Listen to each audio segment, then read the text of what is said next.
Hi, everyone. I'm Rick Barron, your host, and welcome to my podcast, That's Life, I Swear. My guest is Ashok Rajan, who arrived in the United States in 1991 on a student visa with little in his pocket, but a head full of ideas and a heart full of hope. His life journey embodies the very spirit of what we call the American dream.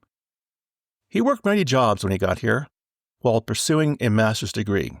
He was a mover, electrician, a tutor. He's even very proud of one job where he worked at the Waldorf Hotel as a crawl space commando. So fast forward to today, and Ashok is the founder and CEO of Pristine Data, a cutting-edge company helping organizations harness the power of clean, intelligent data to drive smarter decisions. But beyond the boardroom, Ashok is a storyteller of gratitude, recently reflecting on the 4th of July, how the United States embraced him not for where he came from, but for what he was willing to work for. We'll talk about his journey from immigrant to entrepreneur and what it truly means to build something meaningful. Please join me as I have my conversation with Ashok Rajan. Ashok, welcome to the show. Well, thanks, Rick. Thank you for having me here. No worries. Thank you so much. I've been looking forward to our conversation ever since I read your text online about how grateful you were to be in this country and what you went through to make all of these accomplishments over time. I was just really taken by it. But before I dive in a little bit deeper, maybe perhaps you can give a little bit of an intro of yourself to the people who are listening and what you're up to today. Sure. I couldn't do better than what you did. I'll try to keep it brief. As Rick mentioned, I came here 1991 to do my master's degree. And then we'll talk about the more juicy jobs that you presented. But basically, I started my career as a software engineer. I worked for a really great entrepreneur. I learned a lot of things. And then gradually I moved to the customer side. I worked, for companies where we did a lot of digital marketing, very successful companies. Three of them were sold, were acquired by other companies. I learned a lot through those experiences. My last job was with this company called Sixth Sense, which is in B2B intelligence. And then now I'm basically trying to do my own thing with Pristine Data AI. Again, we're still in the B2B software space, and we're trying to ride the wave of AI and see how we can provide go-to-market intelligence. That's great. No, I like that. Now, when you came to this country in 1991, where were you prior to that? Where were you living? I was in India. Actually, I was born in India. I grew up there. I had just, of course, the planning, Rick, it takes about 2 years, 2+ years to plan to come to the United States. So, I was doing my bachelor's degree in electronics engineering from 87 through 91. And then I started planning this, hey, I need to go to the States. Probably about 88, 89. It took me about 3 years of work to get here. Wow. Now, you said it took you 2 years of planning. What was involved? Yep. I never knew that. Yeah. So first of all, you have to go through the college application process for the master's degree. But then at that point, and I'm sure it's true today, you have to take standardized tests. The most important standardized test for engineering is something called the GRE. And, so that's a minimum.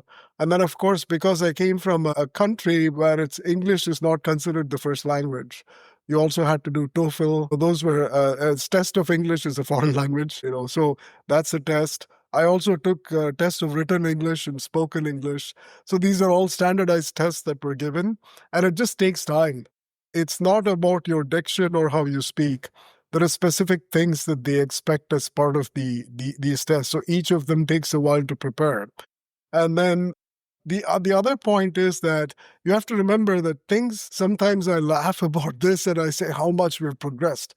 we used to write longhand letters to just get the application. So we had to go to the US embassy, and they had this very specific, I remember a blue, what we call aerogram. And then you had to fill out this thing, and we would send like 50 at a time. And maybe 5 of the universities would say, okay, I'll give you an application. So that was just to get the application back. So all that would take a long time. Just, imagine like you're writing letters, you're waiting for those things to come. So that's why the whole process used to take about 2 to 3 years of preparation. Geez, talk about having patience. That is amazing. So when you did apply, I know maybe this might sound like a silly question, but why the United States? Why not? Maybe I'll go to Europe, go to England, go to France. Why here?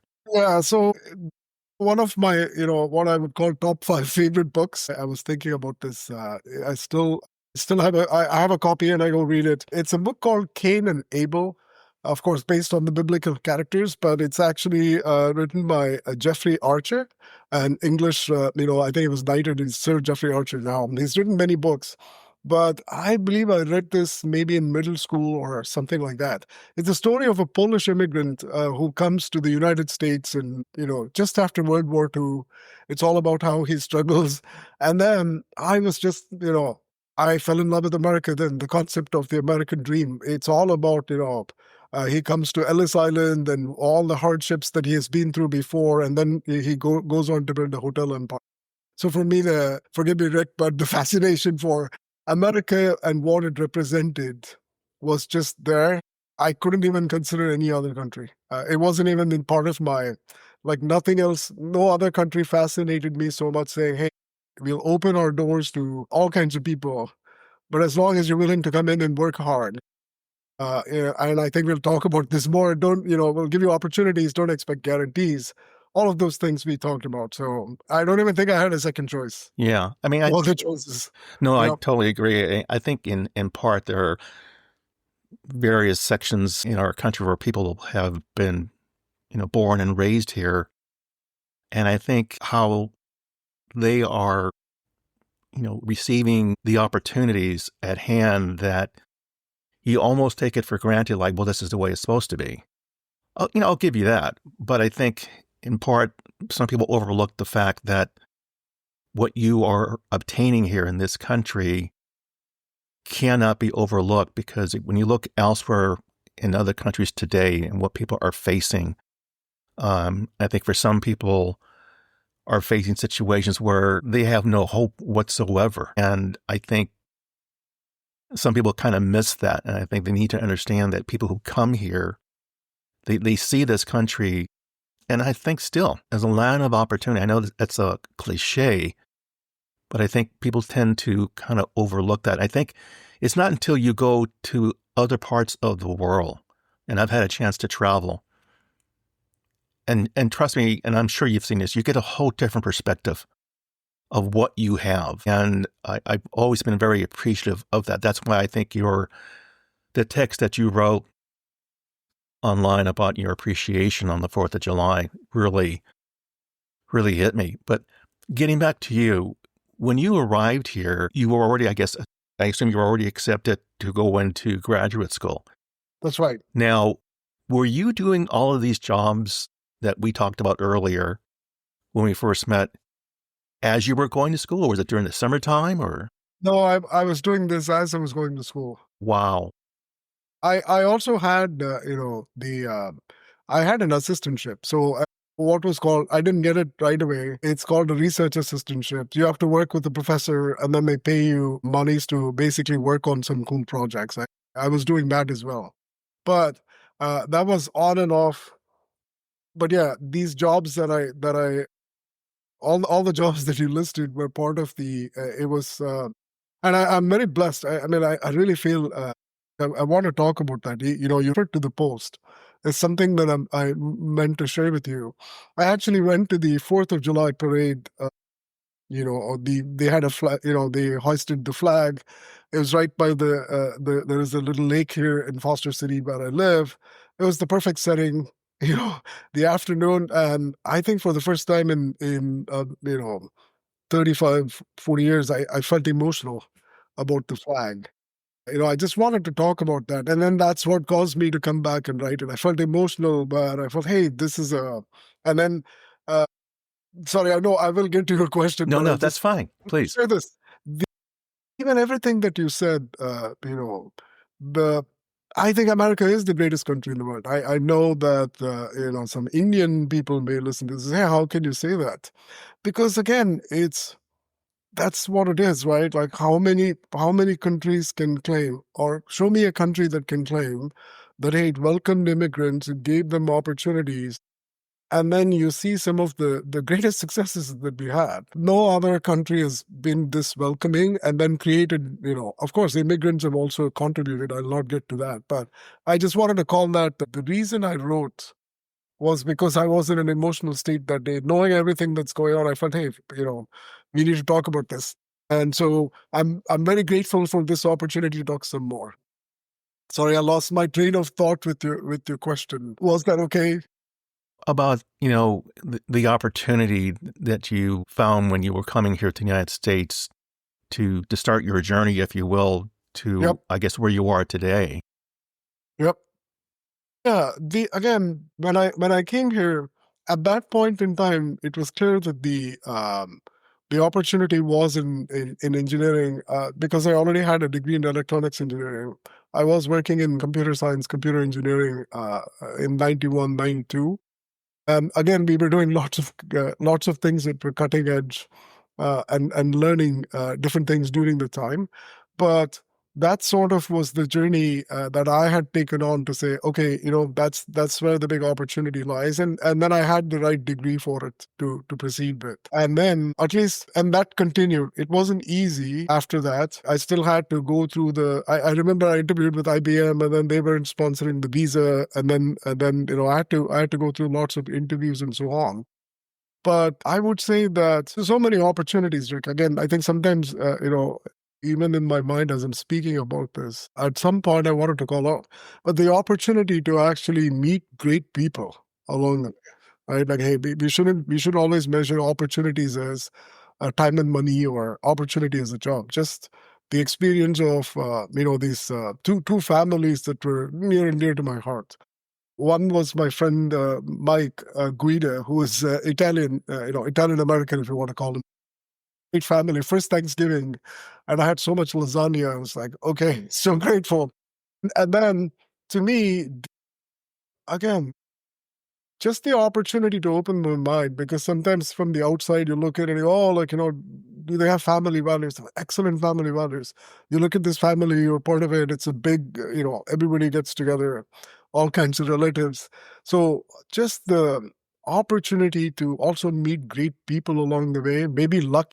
I always consider myself lucky, because when I meet someone maybe who's a little bitter, or who has a difference of opinion, I say, hey, maybe you just were lucky to meet great people along the way. So opportunities, throughout, I feel like, yeah, I could say that I worked hard for something, but in my heart, I feel like it was the opportunity to actually meet great people who lifted me along the way, by word or by deed, or so many, we could get into 1,000 sub stories, but Sure. I I mean, both of them are layered together along this process.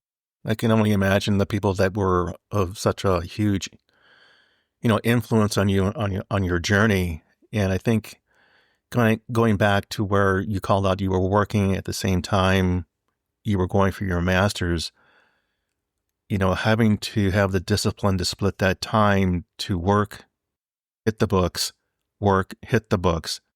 How did Right. you maintain your sanity going through that process? I didn't think so much. I guess if probably that's the first thing I would say, is that you just somehow it clicked for me. I think I lost my father when I was 16, Rick.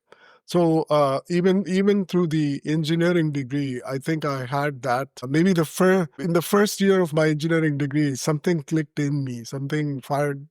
You would say some neuron, something fired up in me, where I said, okay, no one's gonna come to save you, sort of thing. That, hey, you have to just lift yourself up from the bootstraps. And also the challenge is, it's you against you. You have to push yourself. And I think I reflect back on it. It's much easier to articulate now, but I think I was always that way. that, hey, how do I go push myself to the next level? So, And so it was like, hey, I was very focused. Once I knew I wanted to achieve something, and I'm still that way. Probably it annoys the people who are around me that I'm very driven. Or they would call it different things. I would say I'm driven, but I can be intense. well, having that attitude, I'm sure then I guess you never had any doubt in your mind that you were going to make it. You were going to get your master's and then take on the next step. I would politely disagree. No. I had lots of doubts. Did you?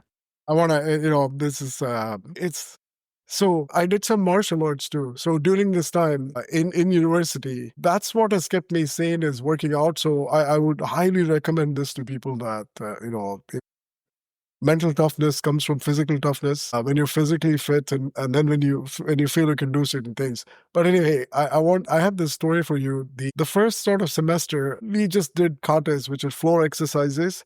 And then you're still in your white belt. This is Seibukan karate. It's a Japanese technique. And then what happens is at the end of the first 6 months, the sensei comes and says, okay, it's time for you to spar. I want to see you guys spar, right? So the first time we get into the ring, and then he put I have glasses, he put another guy, but the same size. And then the first round, which is like 3 minutes, we're just circling each other. We're not doing anything. We're just circling each other because we're too afraid to get hit, right? So the sensei keeps watching us. And then in the second round, we do the same thing. And he doesn't wait. Like in 5 seconds, he jumps in and swiftly kicks us both, right? And then he goes, hey, listen, now it hurts, but you can handle it. Now get in there. And then it was, again, very deep for me, at least mentally, that's how I think is if you don't get close enough to get hurt, you're not going to get close enough to take a shot. So if you don't expose yourself, the fear is always there. Like, hey, if anyone tells you, hey, I'm not fearful or that's, I don't know, maybe they have a different, I haven't met people like that. Most people are like, they acknowledge it. They say, hey, it's good. Fear is good. Pain is good. You just have to acknowledge it. And then you have to realize that everybody goes through it and you just have to learn to adapt to it. Well, when you went through college for your master's, you said you worked a number of jobs. How many jobs do you think in total you may have worked during that time period? I want to say between 8 to a dozen, maybe. Mm-hmm. Different types of jobs. At least a dozen. I could think of different things I did, but yeah, it's a variety of jobs. It was a variety of jobs because many of these jobs would only, some of these would last a little bit, and then I had to. It wasn't easy managing sometimes the courses were really hard. A master's level course is not easy in computer science. And sometimes the classes were really hard and I would be like, okay, I need something. And you can't just, in these jobs, you can't just not show up, you lose it. If you don't show up, that's how it works. It's a dog eat dog world, sorry. No. It's you show up for work, you get fired. You just, that's as simple as it is. Yeah. They find something to do what you do. The jobs that you did, I know I think you said they'd be assigned to you, if I heard you correctly, but were there any jobs that you learned something about life in general that had an impact on you for what you were going to wanting and hoping to achieve once you got your master's? Yeah, I think the first, again, there was a change of mindset I had to go through. Rick, I don't want to say it's because of I'm Indian or something. It's just how I grew up. Before my father died, we were quite well off. After my father died, it's a different story. As someone say, hey, you're to the top of the mountain and then you're put in the desert. I was, so I remember there's this one job where I was working facilities in the gym. That was fine. I didn't have any problems. But then the manager of the gym, he goes, hey, I need you to go clean the bleachers while the game's going on. This is the baseball field for Florida Atlantic University. I'm like, really? Like right now? Yeah, right now. He goes like, so that I just want to share with you that I had a tough time doing that because to me, I could see that there were people that were my classmates that were sitting there basically like, they're eating peanuts, they're throwing the shells. And then, I'm the guy that's doing it. And I go, hey, like I'm sitting with these people in class, what's going on? Right? So anyway, I made a deal with this gym manager. I said, hey, why he didn't understand this. could not understand to the life of him. But I said, hey, why don't I come clean it tomorrow morning? He goes, no, tomorrow they come to practice at 6. This stadium needs to be clean, spotlessly clean. So I said, okay, here's the deal. I'll come at 3 in the morning. He says it'll take you about 3 hours to do this. I said, I'll come at 3 in the morning. So I would actually go there at 3 in the morning. I would be the only person that turn on the lights, spooky as it is, but I'll clean up, because for me, I guess what I'm trying to share is dignity of labor. That was the big lesson, that, hey, every job is valuable. Every person that's working something, it changed my mind. Like, I did it for a few days and then I was like, you know what, it doesn't matter. Everyone's going through some journey. And then I think that's really changed my point of view to even today. Like, hey, when I see someone cleaning the car, or, the person who serves you food, or whoever it is, I'm thinking, hey, that was me. That was me not too long ago. I don't forget that. And sometimes, if they chat me up, I even say, hey, don't worry about it. Someday you'll be driving a nice car, and don't give up. Keep going, right? So Yeah. I think that's a big learning for me as a mental shift. In terms of the job, I would call it like dignity of labor. Sure. Every job is valuable. Every person's valuable. Well, I have a kind of a similar story to you. When I was, I think, my second year in college, and I needed to get, earn some extra money to pay my tuition. And so I had a place where you can get jobs for students on the campus. And there was one where you would work with the custodians going around the campus, taking the trash out and putting it in containers and taking it elsewhere. And it was during the course of the day, you would have certain days you would have to do it. And I would go walking around. I took the job on. I go walking around, and then I saw some of my friends who were, sitting having lunch, or they were walking around, and I purposely quickly turned around and went down another direction so they wouldn't see me. All right, totally, yeah. And I thought, well, I should be ashamed of this. I'm just trying to earn extra dollars here to pay my tuition. But I did it for a couple of weeks, and I went back to the boss, and I said, look, I want to keep working with you guys, but is there something I could do that's somewhat different? And he said, well, I have something for you. I think I know why you want to do this. And I explained it to him. And, he sympathized with me, believe it or not. And he said, I have a job for you, but it's going to be a night job. And I said, okay. And I said, you have to go into the gym where all the lockers are and wipe the basketball court. But then you also have to go into the locker rooms and wipe all those floors down, wash them down, wipe down all the lockers. And I said, okay, I'll take it. And it was a kind of a midnight shift. So like you, there was no one there. Right. And I was there doing the work, and then I had my lunch like at 3 o'clock in the morning. And I thought, wow, I can't believe I'm doing this, but I have. But I think those are those steps that one needs to take to get through it. And I did. No, I thank you. First of all, thank you for sharing that. No, I love it. See, I think that's special. I think going through that journey really transforms you, right? Well, yes. Basically, like, there is a transformation that occurs you're part of the transformation, and then you come out of it, and it completely changes you. I love it. If you had to talk to a young kid, girl or boy, who is wanting to have the same dream that you did, to come here to the United States, and they also had limited means to, get a job, whatever, what advice would you give to them today versus what you had when you arrived here in 1991? Because we're talking, quite a few years here in between. Yeah, I thought about this. I think about this a lot. Some days, I go, just to be honest here, I think I go back and forth on this. Some days I feel the kids have it harder now with the situation and everything that's going on. But then I also reflect on this and say, sometimes before I came here, I had heard similar stories as well. But so the first thing I would say to any immigrant or any person outside that's coming in is, you need to come in with an open mind. Don't, sometimes there's lots of good people. Rick, we talked about this. There's so many wonderful people here. Don't let the negativity influence you too much in the head. Is the first thing I would say is, hey, give it a chance. Give it a chance. There's great people here. Then the next thing I would say is, look, obstacles are going to be there. It's not going to be easy.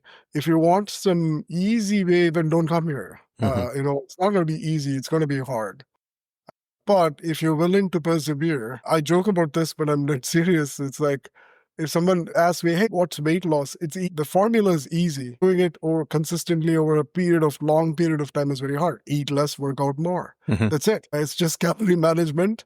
Eat less, work out more. And that's what I would say is that perseverance, staying the course, not giving up, and then just always going back to your roots. Why did you come here? You came here for a better opportunity. What did you not have these opportunities there? So in that case, you need to take the leap of faith, and then you should not, continuously you should push through. There's only one way, push through. That's right. Yeah, that's it. Did There's anyone offer you any advice when you were first coming here or prior to coming here?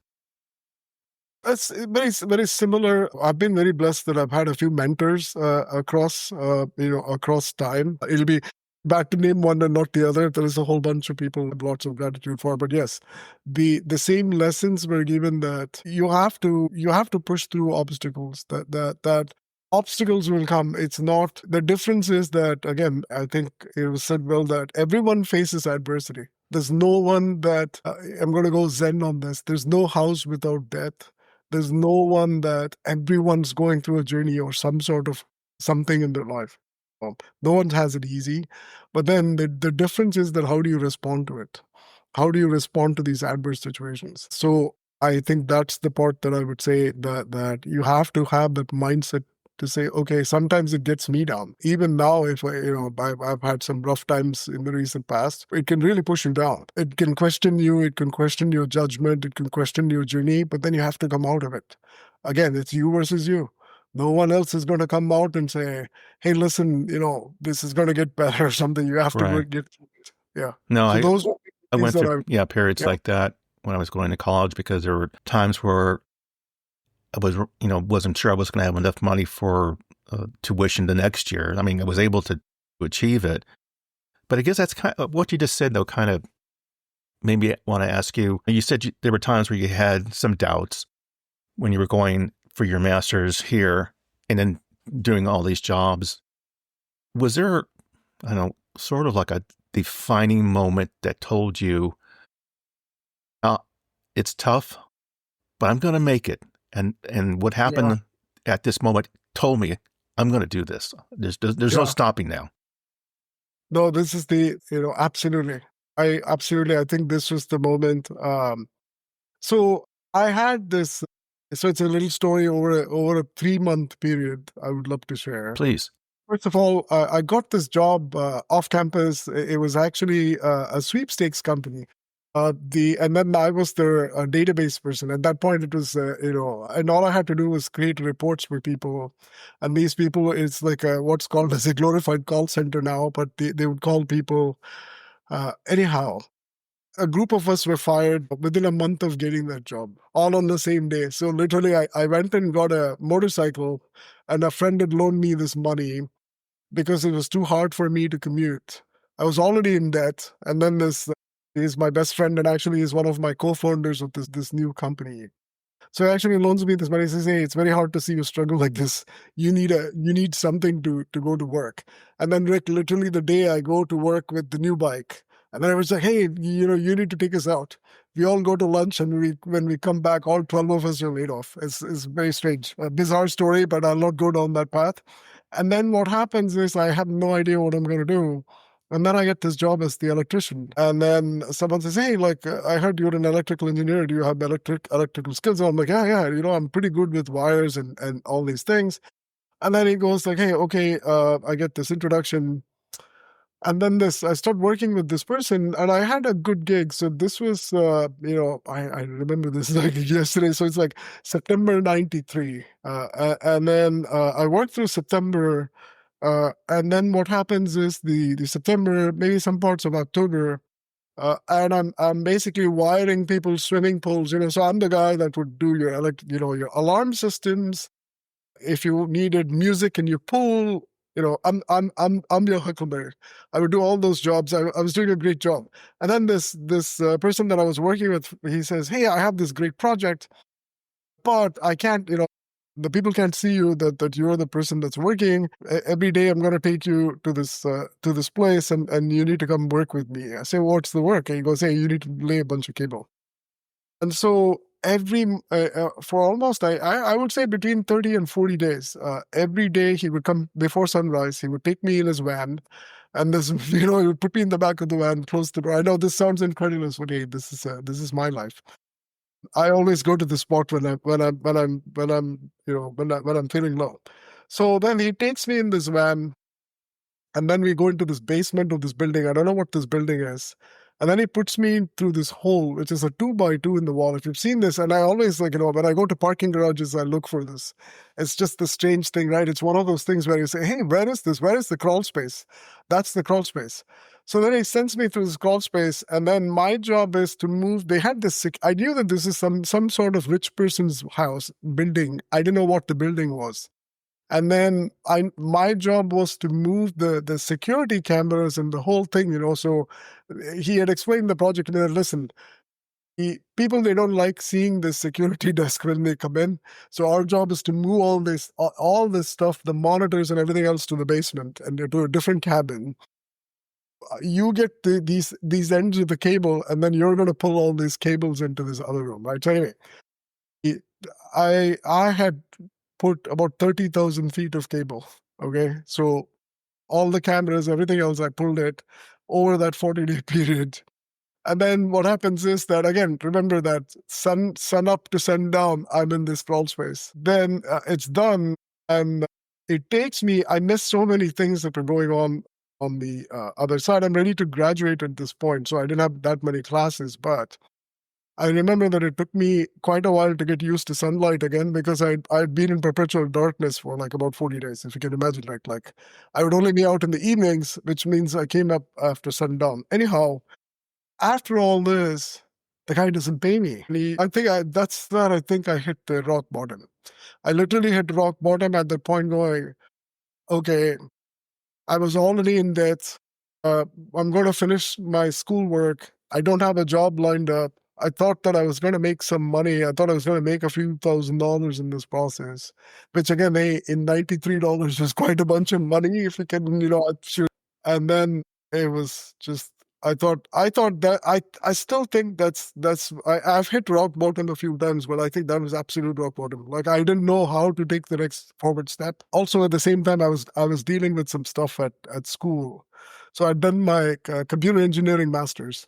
I was ready to submit my thesis, and then my advisor wouldn't let me graduate. There was all that drama going on. So anyhow, at the end, what I ended up doing is, even though I did a complete master's in computer engineering, I did another master's in computer science, and I graduated after another 12 months. The real great part of the story is I had to find what was this place that I worked. And then finally, because when I closed my eyes, I knew the route that he would take, and I had done this like 60 times, right? Once up, once down. I realized that was the Boca Raton Resort and Country Club, which became the Waldorf Astoria Hotel. So, yes, probably like, I also tease my daughter now, now we can go stay at the Waldorf. And I go, you should be very grateful. Your dad was the guy that was the gopher under these buildings. Don't take this for granted. But yeah, I would say that's a defining moment where after that, Rick, I felt anything's possible. Once I came out of that hole, then I felt that things can't get any worse than this. Things not get any worse than this. And thankfully they haven't. I don't want to, I don't want to, mess with the universe, but and things have been bad, but never that bad. No, that's quite a story, I got to tell you. No, but I think, a lot of us who have gone through some of the hard knocks, sometimes you feel like, why is this happening to me? But then you realize it's a test on you. Think how you're going to get out of this, because, it's almost like you want to run to the fire. You don't want to run away from it. There's a way and there's a solution. You just have to think it out and not get uptight about it. Because as you said, life will be full of hurdles. It's not going to be perfect. And I think for some people, they expect that. And I think more so today, people who live in this country who didn't come from another country and start from scratch. But kind of speeding ahead here, you've accomplished, your education, and you've done a number of jobs now in tech. Can you briefly explain where you are today with this company that you have founded? Thank you for the question. No, this has been a big leap, because if you think of my last job, and then once I parted ways, I took about 3 months. I wasn't even sure I wanted to go back to working. I was in this place where, I'm going to be in mid-50s. Well, there were so many things that I wanted to do. But somehow the passion was still there. I saw the opportunity, and I felt that the energy, if you will, Rick. I said, okay, I got a lot of energy in the tank, not knowing what to do. And then to me, I work for this company, I want to call this out, Responses. We talk about this very fondly. I think of all the companies that I worked for, so far, that best. And then if you say, hey, why was it the best? I think we had the best culture. There were lots of smart people. I wouldn't even rate myself in the top 25% of smart people in that company. There were so many smart people, but it's confidence without attitude. People worked really hard together. We were always pushing for a goal. And then I remember I went and thanked Dan, the CEO, when we were acquired by Oracle. It was just that he and the management team had created so many opportunities for everyone else. And this company got acquired in 2013. And now if you go back and look at those people, they're all a who's who. Like the people that worked with me, it's hard to see someone that's not successful. So again, they call it, I don't think it's ego. For me, the search has been like, can I create something like that? Where we create lots of opportunities for people. That should be the legacy, right? So it's not about some tech, or I think that's a hallmark of a great company, is that does it have the best culture? And that, in my experience, was the best company that I worked for. It's been very hard to come back and sort of we captured lightning in a bottle is how we describe it. And so that's been my, without sounding, this is to honor Dan and all the other folks. I'm trying to create something in a small way that would be like that. I can create lots of opportunities for people here. Yeah, so that's the journey, really. Yes, I could talk about the tech and the AI and all that, but I still feel like the company is the people. It's the people that makes it. Can you get a bunch of people? This is they did a great job in Sixth Sense. Like, how do you make people punch above their weight class? You could have lightweights, featherweights, bantamweights, whatever weight, how do you make them punch like a middleweight or a heavyweight? Mm. And then for that, it's not money, it's not title, it's not all those things. It's like Maslow's hierarchy of needs. Yeah, then like those guys that will, all those things will happen. But when people believe in something, when they feel that they're part of that, and then they see that, hey, we're doing something much bigger than themselves, then suddenly, lightning in a bottle happens. And so that's the journey with this company as well. Can we do something like that? Yeah, that's great. It's not happened since, but we're trying. Definitely the search, as Star Trek would say, Captain Kirk would say, the search is still on. I would have to guess, though, that a lot of your learnings when you were in college and the jobs that you had and coming here and just going after that American dream, so to speak, did you take any of those learnings and embed them in your company with people that you work with today? I try. Again, I am human. I want to call this out because I'm sure there'll be people listening, hey, he's nothing like this. First thing is, yeah, I try. I try really hard. But for me, it's a mix. I try to give opportunities to people. As much as, especially in the Bay Area and other places, there is a big, there's this class system for sure. They look at it, the educational background, it is all true. People read from the bottom of your resume. They want to know which university you went to, what's going on, all of that. I have consciously tried to not look at that and see, who has that spark, who has that, who wants to basically be something more. And then you have to take chances. Look, sometimes people will, it's not that they fail you. They just stop at a certain stage of the journey and say, this is enough. You just need to keep taking chances with people. And so that's what hopefully we're trying to do in this company as well. And I just came back from India yesterday. It was fascinating. I took my co-founder who we studied together at the Haas School of Business at Berkeley. So we're very similar. I wanted to call out Haas because that's where I grabbed the confidence without attitude. We don't go around, usually we don't go around calling our school names, but he observed something on the flight back. He said, hey, it's really fascinating to see how people are, everyone that he met, he gave me this feedback. He said, hey, we're doing something great here because everyone is a believer. And everyone seems to be willing to wear like 3 hats more than what they're capable of, what they should be doing. We're doing something right. I say, yeah, that's great. Let's do that 100 times over. That's what we want. Yeah, but I think that's all very reflective of you too, your style of management, because I had one boss when I worked in high tech, and she was a manager, but she was also a leader. I mean, 2 qualities that you don't always get. And they were always very sincere, about their expectations of what they wanted you to accomplish. She wasn't, how do I put this? She was a very calm individual, but, she expected a lot from you and you needed to always deliver, but deliver with quality.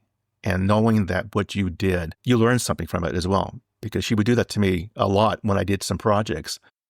And Right? she'd go back and say, so what did you learn about this process when you went through it?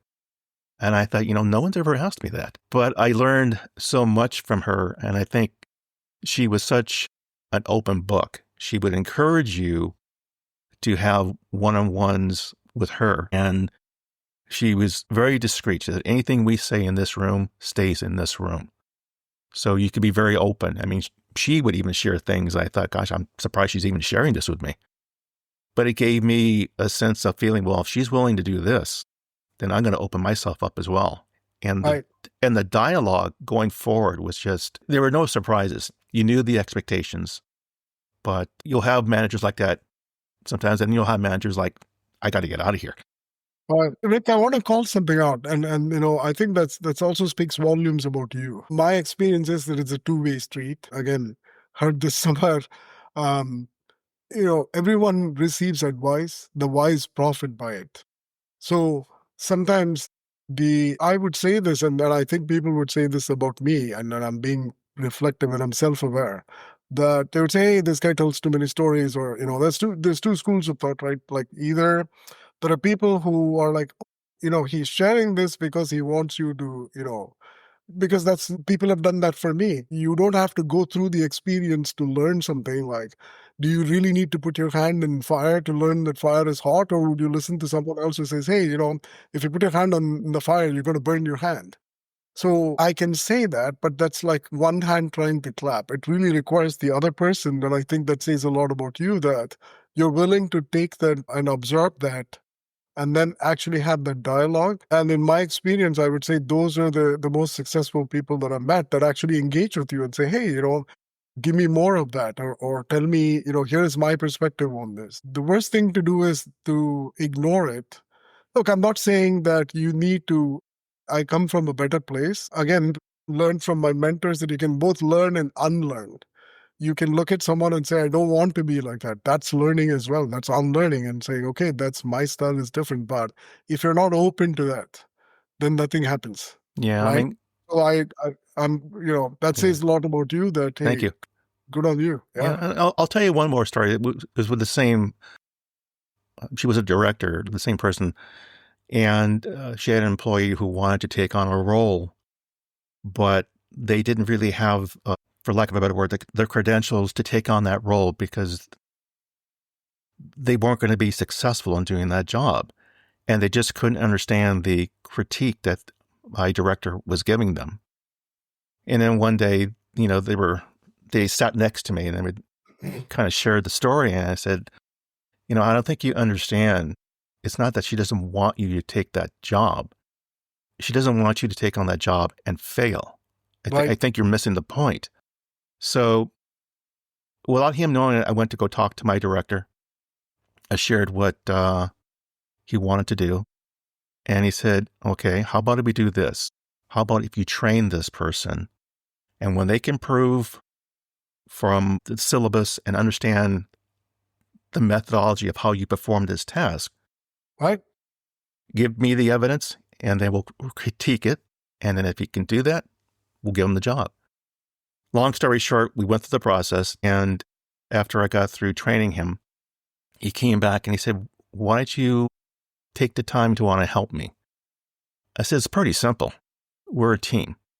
If you succeed, I succeed. Our boss succeeds. And the only reason, and I'll tell you again, she didn't want you to fail. I mean, I think if you taken on that role and you failed, this might be a different story. So I think people just need to understand that sometimes there's a critique that you have to take. It's hard to swallow. It is. But, you got to probe and say, okay, what can I do? Rather than going back to your desk and sulk about it. No, 100%. And I would share, like, hey, I don't want you, I don't want anyone listening to this thinking that I was always good. There were so many mistakes I made. And, again, I've had good managers, good leaders who would critique me in different ways and say, hey, there are different ways to handle a people situation, or I'm not too organized. But I think what you said again resonates a lot with me is I've tried hard. Sometimes I've failed, but I've never stopped trying to be better. When someone says something, then I go, okay, the first steps in everything is acknowledgement. Most people don't acknowledge it. Sometimes when you say it, even in a nice way, their defense mechanism kicks in going, no, I'm not that way. This is, I'm better than you. You have me pegged all wrong. The quiet self-reflection would say, even in the worst times, well, okay, I would say that, yeah, I did some things wrong. Could I have handled that situation better? And any time that I've been in some sort of trouble, I would say I was to blame because I put myself in that situation. But that takes, look, I don't want to, oh, this guy is really good. No. It takes a lot of self-reflection and pain to get to that point to say, yeah, that was my bad. I had something good going and I put myself in a place where someone could take advantage of me or something, happened. And then how do you try to avoid that? But like I said, I think this is a great dialogue that you can have people that are well-wishers that will come and tell you certain things. It takes a lot of maturity, which I don't have. I've not had. In some cases, I've not. And over time, maybe I've become better at it, is to accept that. It may sting sometimes. Sometimes people would say some things to you, like, I can be very intense. My standards can be very high. It will be off-putting. It'll be off-putting. But the only reason I in my defense, I would say, yeah, I'm only pushing because I think you're capable of it. If I didn't think you're capable, I wouldn't be talking, right? But again, I have changed a lot. But all I'm saying is that totally respect what you're saying. That, but it takes two sides. You have to be open. You have to accept it. Acceptance might take time. Give yourself grace. And then keep moving forward. Absolutely. I totally agree. So I usually end our conversation with some what I call speed round questions.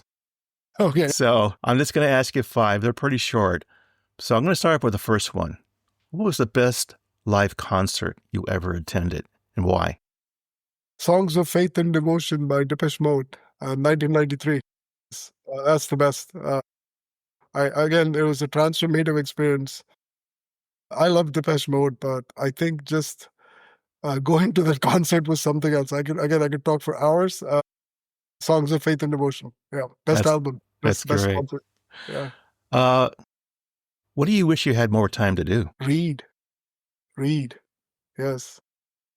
Yeah. I wish I could read more. The more I read, the more I become aware that the less I know. And then if I had all the time, I'm still old fashioned. I love the smell of books. You can laugh. I love this. I love all the books. I just love, sometimes the most calming thing for me is still to go to the Barnes and Noble that's there and just stand there, do nothing but just smell the books. Yeah, I remember I went to France with my wife and her brother and his wife, and we went by Notre Dame, and right across the way there was a bookstore called the Shakespearean Bookstore. Great. And I walked in, and my wife looked at her brother, and she said, "He's going to be a while, so let's go over here and get some coffee." That's my wife's the same way. My wife plays games with me. Like sometimes she hides my books. She's just checking on me to see if I read it, if I know that it's missing. Trust me, I know. I keep tab of my books. I have a shelf exactly like yours. I know. I may not pick the book out, but I go look at it once in a while. At least we're the same. We're the same. So, Yes. what was your first paying job? The first, if you want to call it a job, the first job that I ever did that I made some money was selling detergent. Like right after my father died, I did a little sales gig. I was trying to show my mother that I could be useful. And so my buddy and I, we went and got some chemicals and then we made detergent and then we went door to door selling it. It was a painful process. I think our conversion rate was like maybe 100 doors for like one person buying a packet, but you made some money. That was it was fascinating. That was the first time I actually made some money on my own. Great. 12, yeah. Okay, next question. If your wife wrote a book about you, what would the title be? That's it. I was going to say Mr. Trivia, like useless trivia. The useless part is really important because she's always teasing me about it. That's what comes to mind. I love it. I'll take it. She'll always be like, hey, like, that was fascinating. Of what use is that? I'm like, I don't know. Okay, final question. What would you attempt to do if you knew you couldn't fail? Gosh, I would love to do something that could help like a million people. Like have a really big goal, do something like that solves something huge, like food and water for everyone, or something really big. Something, tackle one of those problems. Again, we talked about Maslow's hierarchy of needs. And then when you look around you and you go, hey, there's so many people that don't have the most basic necessities of life. So I would love to tackle one of those problems. If I knew I couldn't fail, I would love to solve one of those big problems. Well, that's fascinating. I like that answer. So, Ashok, I really want to take the time to say thank you so much for joining me in this conversation. I think our first conversation, the one we just had right now, has been very enlightening, and I got to know a little bit more about you, and I really love the values that you've learned along the way that you were sharing in this conversation. If you want to leave one lasting thought, though, for people who want to come here to this country to make a go of it, what might that be? Again, I would go to my favorite book of all time is the Count of Monte Cristo by Dumas, and then read the last words. If you read the entire story and all the trials and tribulations, and then Dumas ends the book with wait and hope. Or if you like the more modern version is the Shawshank Redemption, favorite movie, and then this is where Andy Dufresne says, hope is a good thing, maybe the best of things. And no good thing goes to waste. So hope, don't lose it. That's great. Well, listen, I want to thank you again, and I want to thank the audience for listening in. And hopefully, we'll have you come back again, maybe down the road, do another talk. And I want to say thank you to people who have joined, and we'll talk to you soon. Take care. Thanks, Rick.